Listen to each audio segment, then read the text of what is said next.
Welcome to Detective Night, where people all over the country, instead of worrying about crime, can do something about it. In the next 45 minutes, you can affect the outcome of serious cases, including one that now has 13 police forces combining their resources. There are some crimes that just don't work in the United Kingdom, and kidnapping is one of them. It's somehow just not British, and when it does happen, it almost never succeeds. But not everybody seems to understand that. Last month, a gang abducted the girlfriend of a bank manager in Aylesbury in Buckinghamshire on Friday, the 26th of June, the day of the England-Colombia match. They were hoping to coerce the bank into paying a large ransom. It didn't work, it never does. But now you'll hear their voices and see impressions of their faces. Let's find the men involved. You're not going to be late, are you, tonight? No. Get out of bed and shake your head. Ian at breakfast on Mix 96. Look, it just makes you a sign, that's all. You cheeky.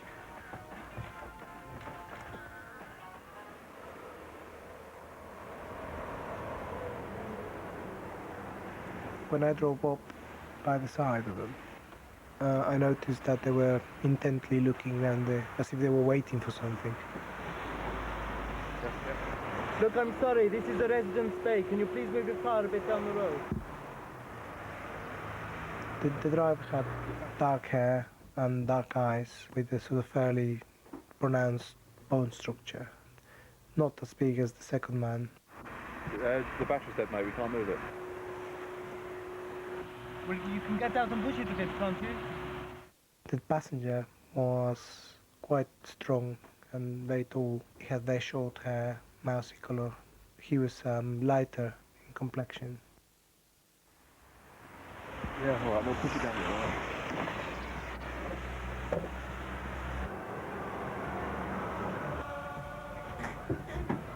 All right. Bye. Bye.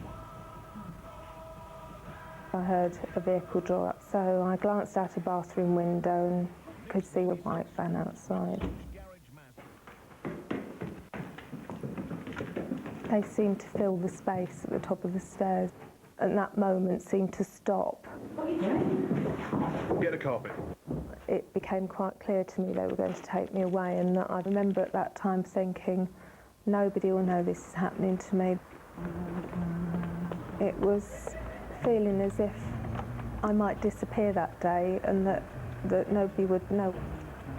Morning, Jackie. You all right?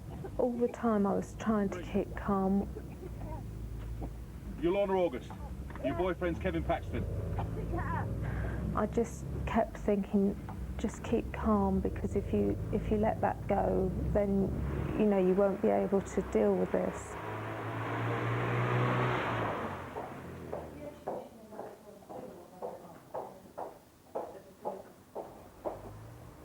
There's quite a lot of fear about where they were going to take me and what they were going to do with me. And I was very worried that I was going to be locked away somewhere and that I might be in darkness.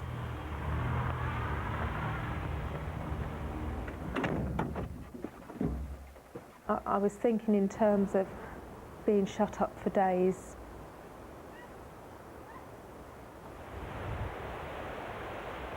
Quiet.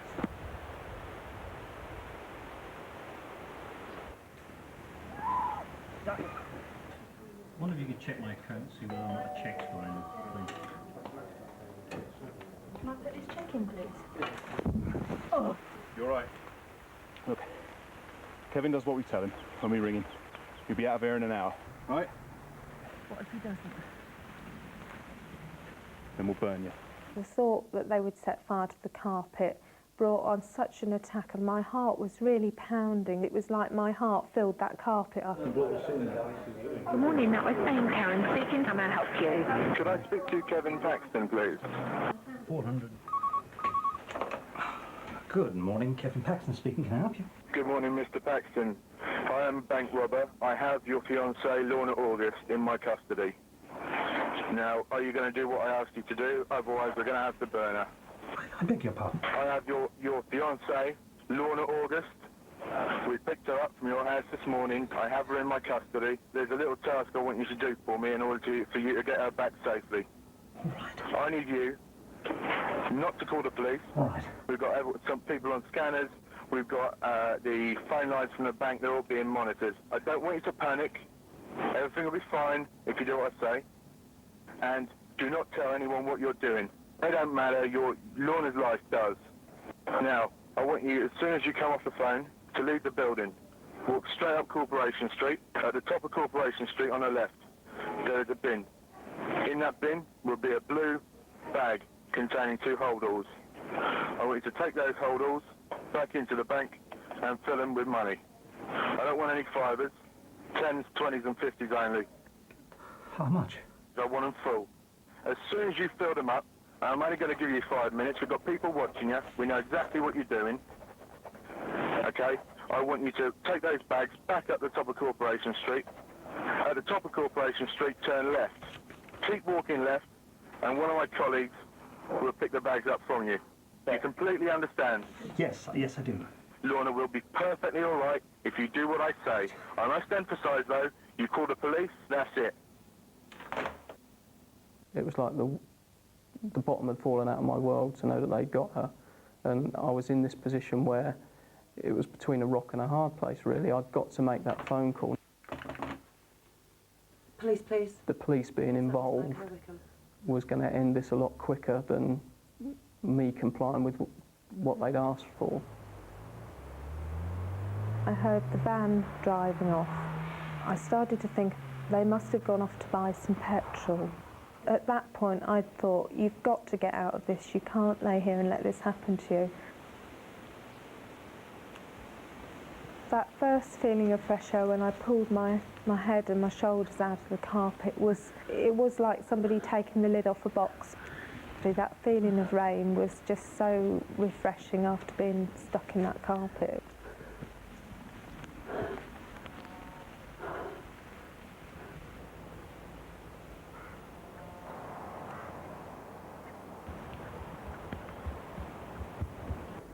There was a wait of, I suppose, it was about an hour and 10, 15 minutes when I'd done everything that he'd told me not to do, nothing that he'd asked me to do, knowing full well that they'd got Lorna, and just, well, the worry that something is going to happen to her because I've taken that course of action. You just cannot imagine. So I was terrified that I would get this far and that they would come after me, and there was nobody in, and that was like total devastation again. It was just like a step backwards in a way.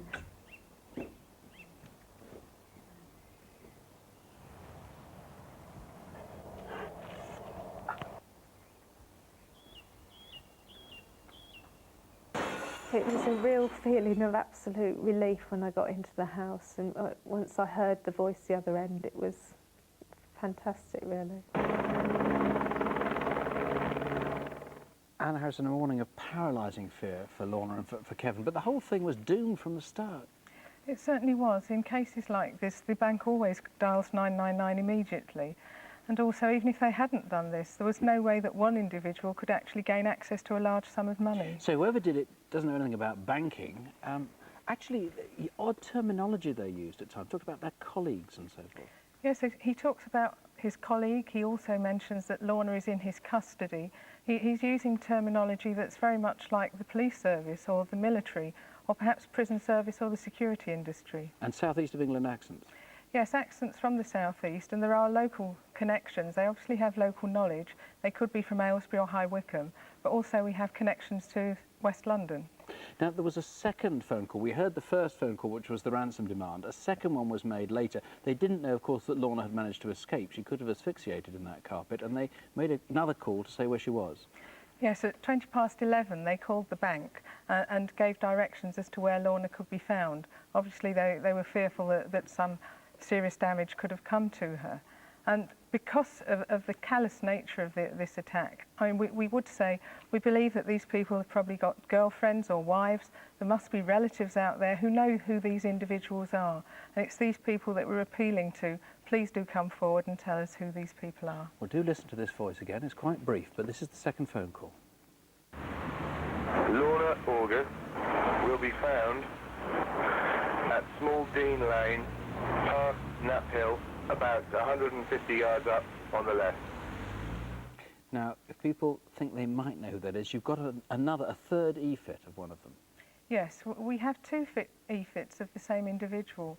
One was compiled by a witness in Hayes, where the mobile phone was bought, and the other was compiled by a witness near to Chadbone Close. Now, the one compiled in Hayes you think is probably more accurate? Yes, certainly the e-fit compiled near to Chadbone Close, the witness wasn't quite so happy with that, so we feel that the one that you're seeing now is probably the more accurate of the two. And look at the hairstyle here. Now, if we look at the originals, this is the chap on the right, he's the chubby one. He's big, he's over 6 foot and immensely strong. Yes, he is terribly strong. We know that at one point he was carrying Lorna in the carpet single-handedly, and he would need to have been terribly strong to be able to do this. Now, several phone calls were made, and some of them went to High Wycombe.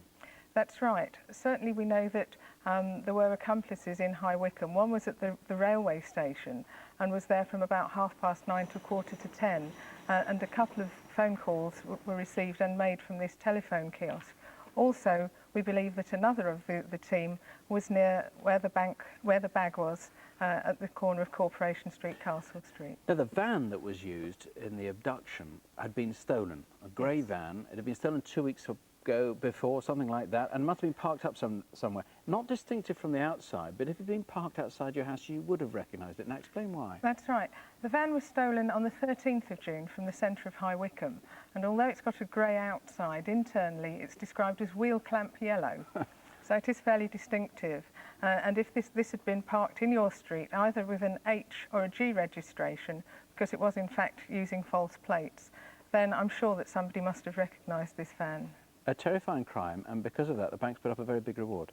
Yes, the bank are offering up to £15,000 reward for information leading to the arrest and conviction of the offenders. Thank you very much indeed. Well, there's a lot to go on in this reconstruction and all the things Anne's been saying, a lot to recognise, and again, as she's been saying, a £15,000 reward. If you've got any idea who did this, please, you can call us here live in the studio on 0500 600 600, that's a free call, or call the local police on 01 296 396 296. Easy to remember, Aylesbury 396 296.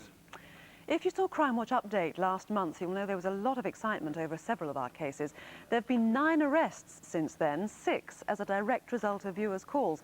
Most of the attention was on that dreadful attack on a Czech student in a train toilet somewhere between Hastings and London, and what might be a linked crime, a rape in Hastings itself. Last week, a man was arrested on suspicion of both offences. Other calls are being followed up, and we'll obviously tell you more when we can. In another case, a police operation happened while we were on air. After neighbours identified a man, he's now in custody awaiting trial. On the hijack of a delivery driver, a man gave himself up. And you may remember an intruder who got hit on the head by a householder during a violent burglary. Well, a man has now been charged with both burglary and assault. Now, for 9 months, a big drugs inquiry has been running in South London, and we think the driver of this car can help take things further. The car itself was abandoned after an accident some time ago. Do you recognise this man? He's in his mid-20s with an athletic build and sometimes calls himself Ken. 0500 600 600 or call the local police on 0181 649 2545. That's 0181 649 2545. Who's this at Kingsbury Station, northwest London? A passenger or a burglar? Why is he leaving the station by this unorthodox route? He's climbing over a fence that leads to someone's back garden. A short while later and he's back again. Even now he doesn't catch a train, he just walks off. Is it coincidence a house that backs onto the railway was broken into that evening? Gold bars and Indian jewellery was stolen. Our wandering passenger is in his 20s, about 5'10", with fair, wavy, swept back hair. 0500 600 600, or you can call the incident room direct on 0181 733 3124. That's 0181 733 3124. In West Yorkshire, there's a big police inquiry going on into an episode detectives fear may be a prelude to a series of very dangerous attacks. A few weeks ago, the quiet town of Dewsbury, a woman was abducted and nearly killed. I just started running and I never stopped. Yeah, I just wanted to get, well, at least get away from this man, but I wasn't bothered. I was just running. There could have been glass, there could have been anything. I was just going. Please, can you help me? Please, please, I'm going to start, please.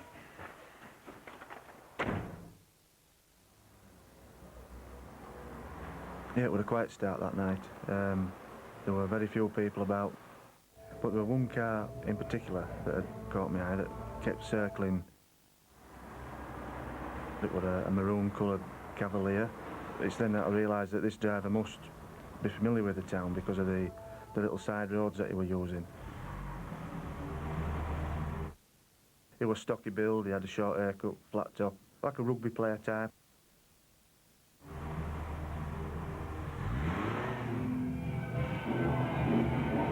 I go out to use the phone, will you let me back in? Aye, all right. I went to the telephone box to see if my children were okay, to phone the babysitter up. Yeah. They're everything. All right. They're my entire world. Bye-bye.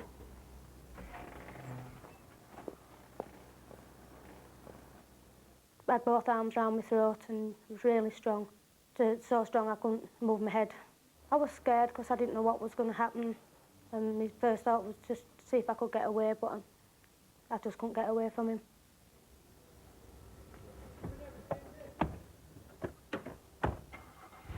I saw her in the back window, waving, frantically at me.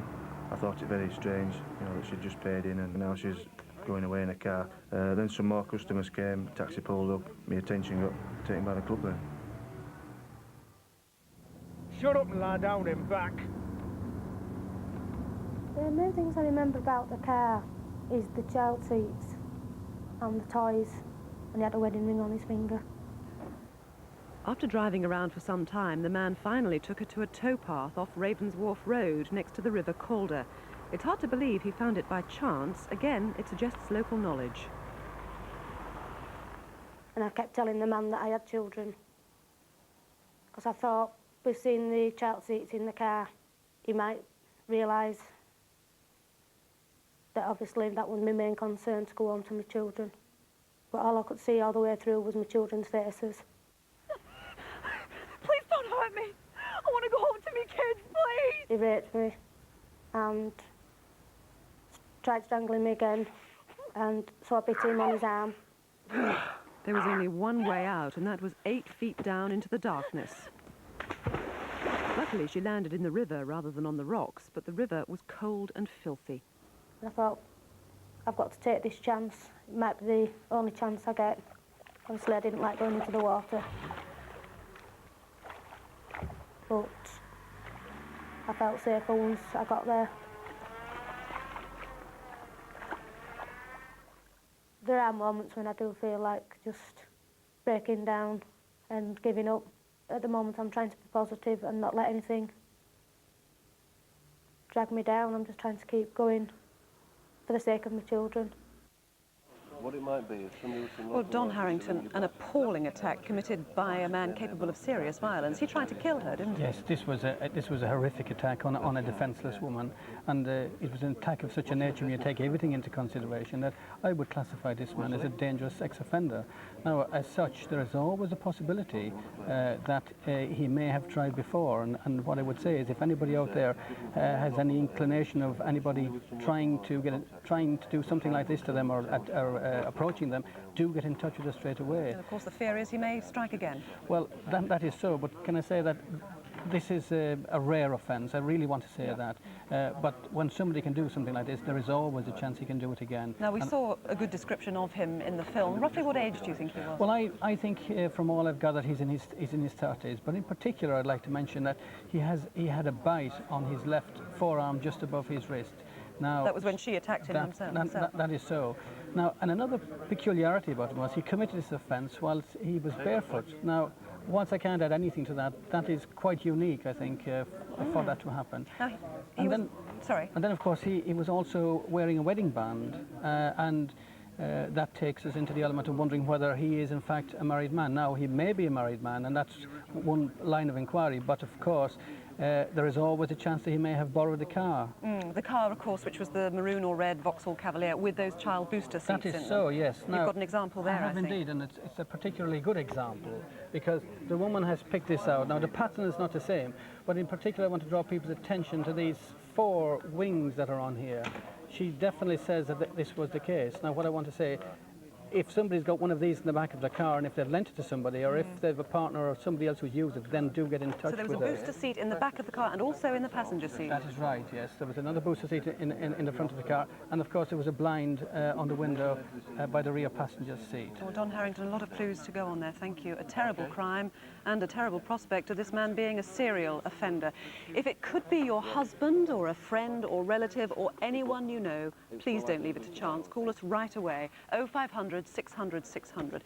Or you can ring the incident room free on 0800 318 001. That's 0800 318 001. Now 2 robberies, both caught on camera. First, can you help catch the villains who robbed this filling station at Wendover, Buckinghamshire on a Saturday evening in early May? One man comes in and says he wants to buy a drink. Second man hangs around by the door and then a knife appears. These are pretty good pictures. Who's the knife man? He's in his early to mid-20s, 5'10", with hair that's short on top and shaved at the sides. And who's his accomplice who scuffles with the manager and throws him onto the floor? If you've any ideas, 0500 600 600 or call the local police on 01296 396 360. That's Aylesbury 396 360.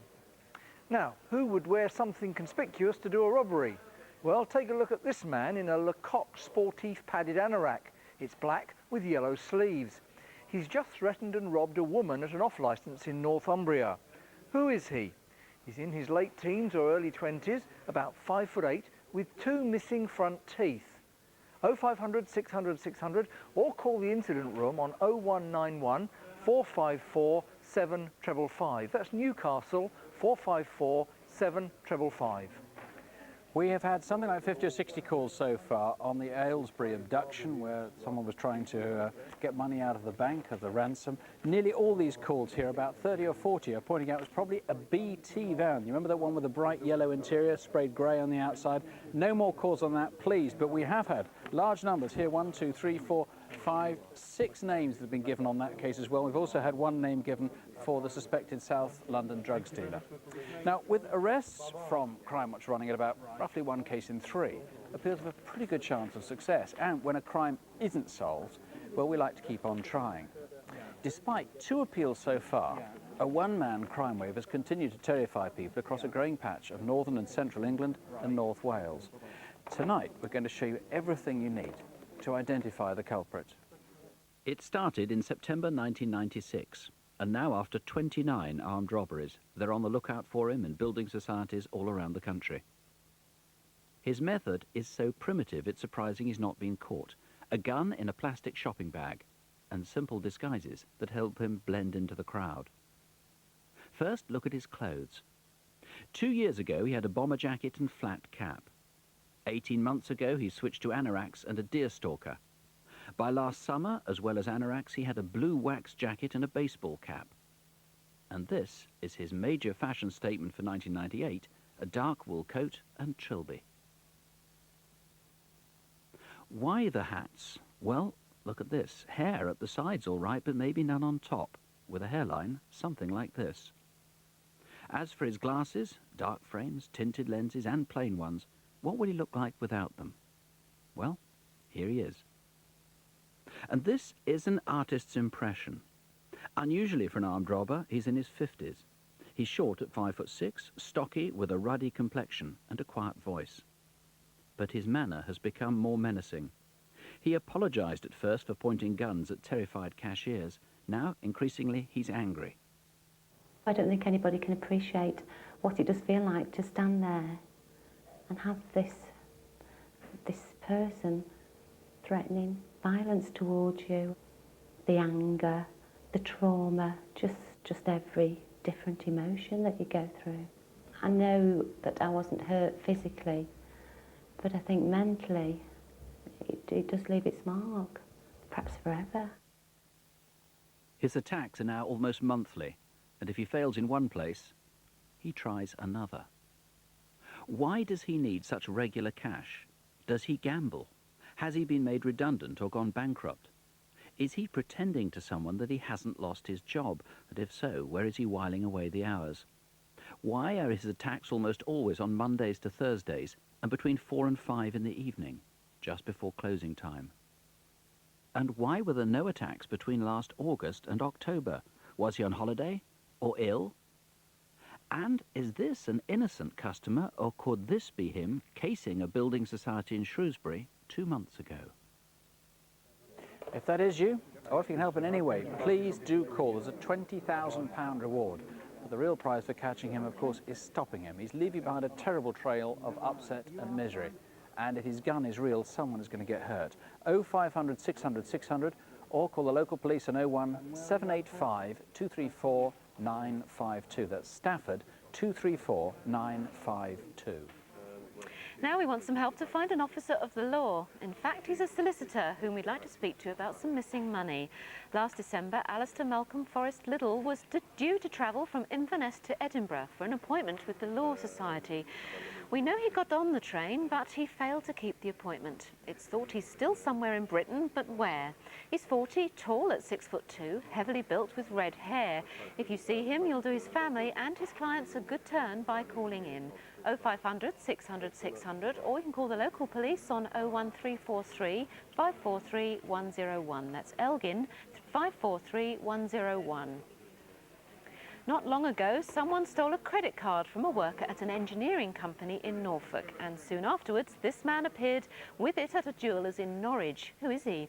He looked at expensive watches and eventually bought a stainless steel gents Rolex worth almost £2,000. Now, police on the lookout for him. If you can tell us who he is and where he is, please call us right away, 0500 600 600, or you can call the incident room direct on 01603 768 769. That's Norwich 768 769. Well, let's tell you a bit more about results since last month. On the highway robbery near Plumpton Races, 4 people were identified. Police are delighted and they say they're now very confident.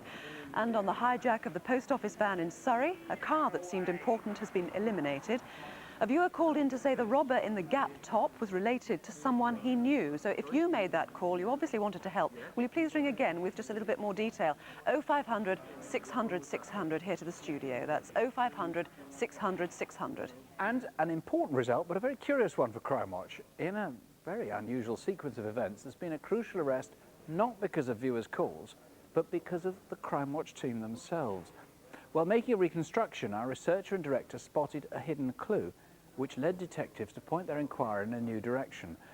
2 women had been raped in separate incidents in South London, and the crimes had prompted a huge response and provoked a great deal of emotion. A man has now been charged.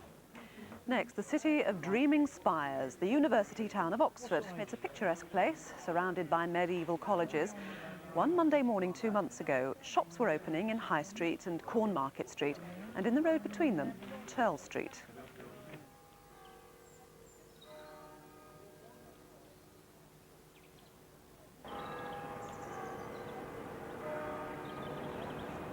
We are extremely well known in Oxford and obviously in the county. We do deal with the more expensive items of jewellery. We pride ourselves in being good at our job. The type of customers we normally receive are ones known to us and made up of the generations of many families. A few hundred yards away, a sky blue Vauxhall Belmont had been parked up overnight. I was coming along Merton Street, checking the pay and display tickets, and I noticed this vehicle had one from the previous evening, so I logged it as is usual. I came back about half an hour later, noticed that the car still hadn't got another pay and display ticket, so I issued it with a parking ticket of my own. Around the same time, another blue Vauxhall, an Astra, drew attention to itself not far away. How nice it is there, Mally. When I saw the vehicle weaving around, my reaction was to look to see what the hell the driver was up to. I got to the gap in Broad Street to enable me to turn right into Turl Street. The Astra is coming back towards me at this stage. My reaction was, this fella is certainly lost. He doesn't seem to know where he's going. As the witness turned off into Market Street, the Astra went on into Turl Street. About an hour later... Finished it. Really? Yeah, at last. Fantastic. I even ran out of blue paint, had to go back to the store and get some. Well, better get this paperwork done. Yes, here we go.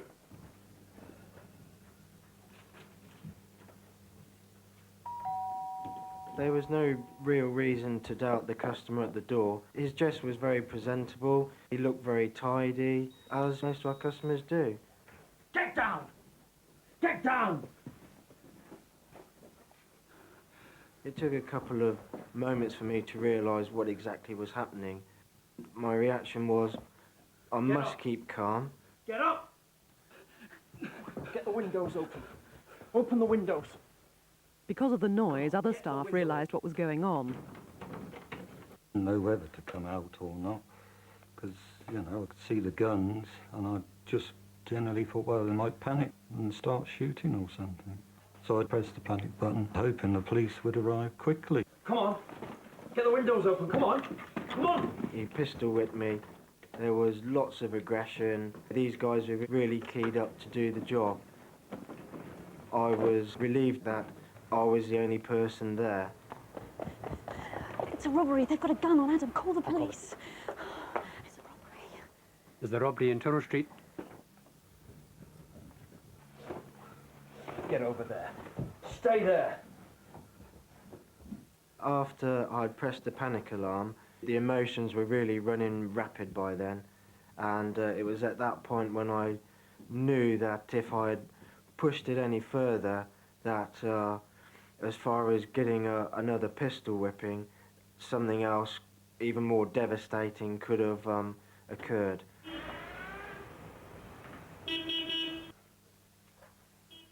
Come on, he's here! The guy nearest to me was getting extremely agitated because their time had run out and their car was waiting for them. Get back! I wasn't going to give up just yet.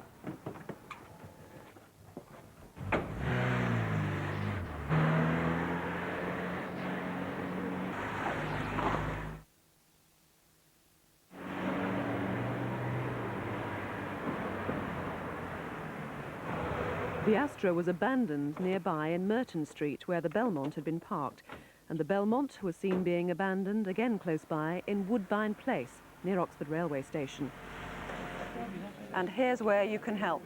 First, there's the driver. If you can link this man with these events, please let us know. He's 25 to 30, with a day's stubble and wearing a dark Nike cap. And can you help eliminate these two? They were walking past the jewellers an hour before the raid, and around the same time, the witness in the van saw an Astra drive into Turl Street. Was this Astra used as a getaway, or could it have been you just lost in Oxford city centre at about 8:20 a.m. on Monday, the 18th of May? The rear passenger was leaning forward as if in conversation with the other two. He was bald and in his late 20s or early 30s. As for the Astra involved in the attack, we know it had been stolen overnight, the day before the robbery, from Banbury, 20 miles north of Oxford. And the Vauxhall Belmont was stolen on the Saturday night, the 16th of May, in Newbury. A dark-coloured VW Golf was seen in King Edward Street at the same time of the robbery, and curiously, the driver was wearing surgical gloves. We think the registration started H175. Incidentally, there is a £10,000 reward. Now, can you spot the stolen jewellery? Many of the pieces had distinctive engraving, either Rowell, FEU or C&F on it. So call us in the studio or ring the incident room if you prefer on 01296 396 333. That's Aylesbury 396 333. Now, 2 months ago, a 14-year-old girl was raped on Holbeck Moor in Leeds. As part of their inquiries, detectives are trying to find this man, Joseph or Jojo Maloney. He's a traveller with connections in Glasgow, Manchester and the Irish Republic. He's in his mid-20s, 5'10", and a bit heavier than in this picture, which is 4 years old. If you know where Jojo Maloney is, do try to help. 0500 600 600 or call the local police on 0500 040 999. That's a free call number, 0500 040 999. And another unpleasant crime. 2 men abducted at gunpoint in the West End of London in what seems to have been a feud.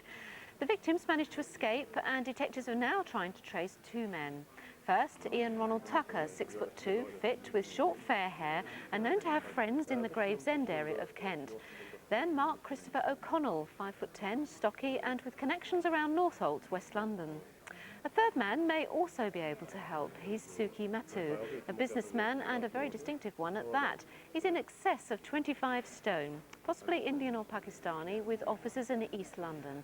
If you've seen him or Messrs Tucker or O'Connell, do give us a ring, 0500 600 600, or try 0171 321 9340. That's 0171 321 9340.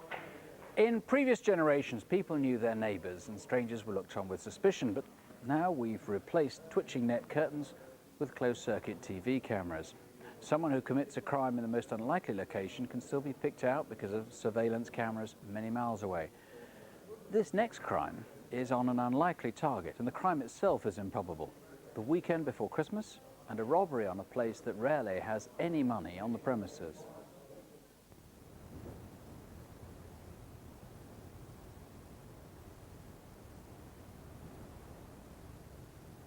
Hello, Billy.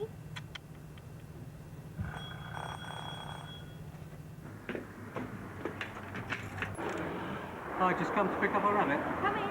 Okay, here we go, kids. Come on in. Like your hat? As I unlocked the door, there was another man. The way he was looking looked like he was looking for someone, and he sort of waved me off and walked away. Here's Billy. All better? Thank you very much. Okay, Come on in, see you kids. out. Okay. Happy Christmas. Happy Christmas. Happy Christmas.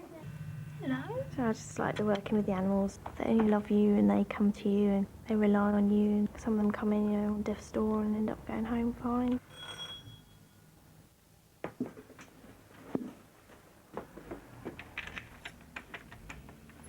Hello? Has a lady brought a stray dog in? No. There was a stray dog under the bridge and my girlfriend was going to bring it in. Is it okay if I come in and wait, or shall I wait out here? Come in. It's very calm, we were talking. He just seemed normal. Will you be able to treat it? Yeah, I should think so. When your girlfriend brings it in. Yeah, all right. I'll go and see where she is. Okay. Oh, I'll let you out.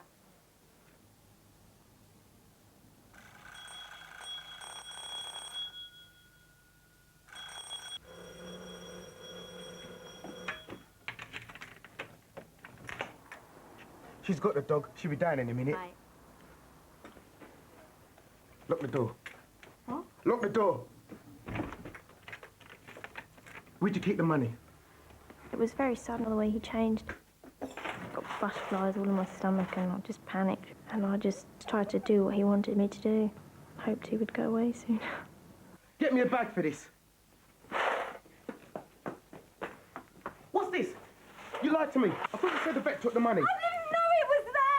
He never raised his voice at any time, but he was angry because I hadn't told him it was there. I was a bit worried about what he would do then. Give me the keys.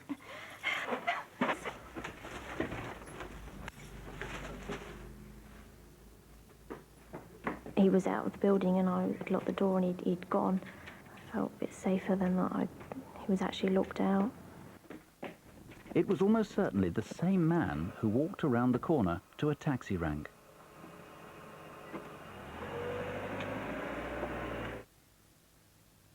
I feel angry in a way that he could do that and so close to Christmas. Just the fact that he could come in and terrify me like that, and I mean, just make me wary of people all the time, and I used to be really trustworthy of everyone. How long to get to Weybridge? Well, depending on the traffic, about 15 minutes and all. I need a fag. Sorry, mate, I don't smoke. No problem, though. There's a garage coming up on the way. I don't mind stopping. How much for me at Surbiton? Well, it's £1 a mile. No, just take me to Weybridge. Just pull over there. He asked to park in the unlit area of the car wash, but I was a bit suspicious he might do a runner. So I parked my car outside the shop. Inside the shop, the man bought chocolate and 10 Benson & Hedges cigarettes. He was strong and looked fit, 25 to 30 years old, about 5'5". He was clean-shaven and had black, short, shaved hair.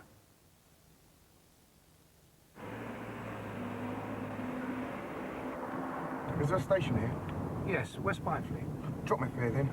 I've just missed the turning now. I've got to Just take me to Weybridge, all right? Right. As I drove down the slip road, the man rolled up his jacket and placed it inside his shopping bag. Yeah, mate. Thank you.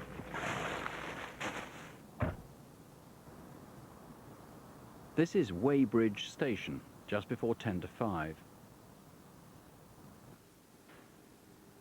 He may have had only a brief wait, because the next train from here to London was the 4:55 to Waterloo. Were you on a late afternoon journey between Weybridge and London 5 days before Christmas? And did you see where he went?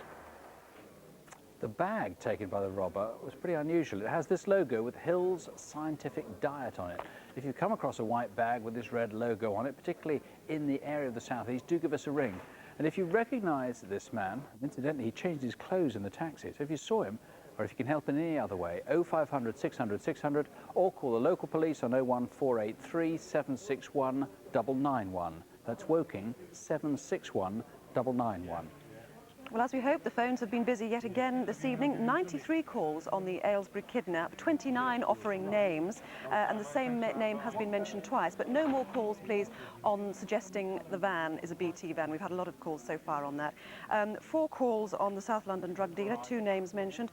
24 calls, 12 names on the Dewsbury rape, and the Kingsbury gold burglary, 5 calls on that as well. Now, our lines are open until midnight, and you'll see other numbers in a moment. They're also listed on CFAX on page 617.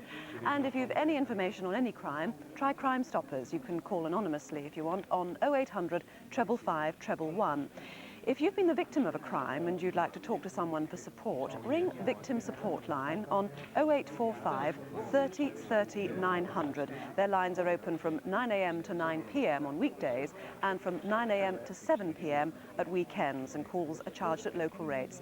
Other helplines are listed on our CFAX, page 617. Now, we'll have more news in Crimewatch Update at 11 o'clock, and remember, the date for Crimewatch next month is Tuesday, August the 11th. Crimewatch now reaches parts that no crime appeals have ever reached before. If you're on the internet, check out the Crimewatch site. It features all tonight's appeals and more. In fact, I can already report our first success via the net. A man wanted in the UK has been spotted on our Crimewatch site by Dutch police. Now, you'll also find background details on all our cases. You'll find details of stolen property, missing people, some of whom have disappeared in suspicious circumstances. There are also all sorts of tips on crime prevention and inside facts about the programme, information about me, Jill, the other presenters and everyone concerned with making Crimewatch. You'll find all this on the World Wide Web, www.bbc.co.uk/Crimewatch. And you can email us at crimewatchuk at the BBC. That's cwuk@bbc.co.uk. From now on, any criminal on Crimewatch will be featured all around the globe. So, unless we're seeking you, don't have nightmares. Sleep well. Good night. Good night. Thanks very much.